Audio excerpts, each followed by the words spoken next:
At first select the screen. Which one you want to make full. Here you will find a button between Escape and Tab key, which name is Accent key. Use it for full screen.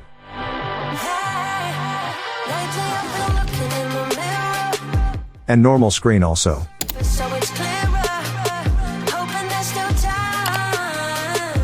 This is how you can resize all screen of Adobe Premiere Pro.